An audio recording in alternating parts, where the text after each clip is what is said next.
ముందుగా ఈ ఫంక్షన్ని ఇది ఆపుదాం, వెయిట్ చేశారు రావు.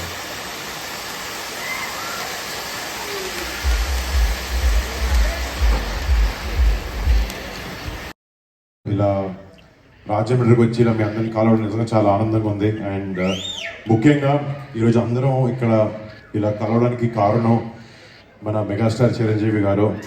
సో చిరంజీవి గారికి మొన్న కేంద్ర ప్రభుత్వం ఇచ్చిన పద్మ విభూషణ్ని సెలబ్రేట్ చేసుకోవడానికి ఇక్కడికి వచ్చిన మీ అందరికీ పెద్ద థ్యాంక్స్.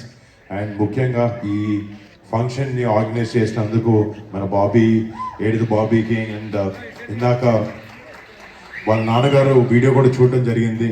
ఎన్నో సంవత్సరాల నుంచి ఎంతో ప్రేమ, ఎంతో అనురాగాలతో చిరంజీవి గారికి మా కుటుంబ సభ్యులందరికీ ఈ సపోర్ట్గా ఒక ఫ్యాన్ సిస్టమ్ని క్రియేట్ చేసి మా స్ట్రెంగ్త్ని ఇంకా ఇంకా బలపరుస్తున్నారు.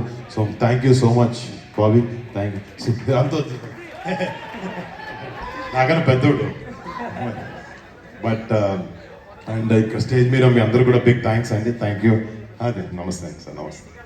అండ్ మళ్ళీ మీ ఒక్కొక్కరికి పేరున అంటే చిరంజీవి గారికి ఇది 1, 2, 3 సంవత్సరాలు కాదు, 45 సంవత్సరాలుగా ఆయన కృషి, ఆయన చేసిన ప్యాషన్, ఆయన చేసిన కష్టం ఫలితమే ఈరోజు కేంద్ర ప్రభుత్వం వచ్చి ఇలా ఆయనకి పద్మ విభూషణ్ ఇచ్చి సత్కరించుకున్నారు. అండ్ ఒక కుటుంబ సభ్యుడిలాగా, ఆయనకు ఒక కొడుకులాగా నాకు చాలా చాలా ఆనందం వేసింది ఆ రోజు.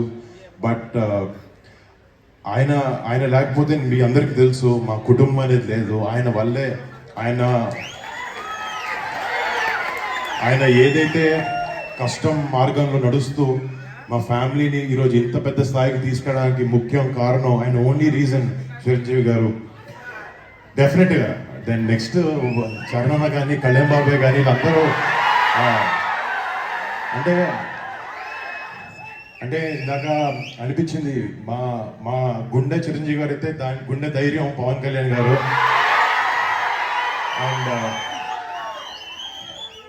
అండ్ మాకు మా ఫ్యామిలీ మధ్యన బయట ఎవరు ఏమనుకున్నా కూడా మీ అందరికీ తెలుసు, మీ అందరూ ఒకే కుటుంబం, అందరం ఒకరికొకరు ఎప్పుడు సపోర్ట్ చేసుకుంటూనే ఉంటాం. ఆ విషయంలో ఎటువంటి మార్పు ఉండదు, అది ఎప్పటికీ రాదు. అండ్ మీ ఉత్సాహం, మీ సపోర్ట్ బాబాయ్కి కానీ, కళ్యాణ్ బాబాయ్కి కానీ, చరణ్కి కానీ, మా కుటుంబ సభ్యుల్లో ప్రతి ఒక్కరికి ఎప్పటికీ ఉంటుందని మనసారా కోరుకుంటున్నాను. మళ్ళీ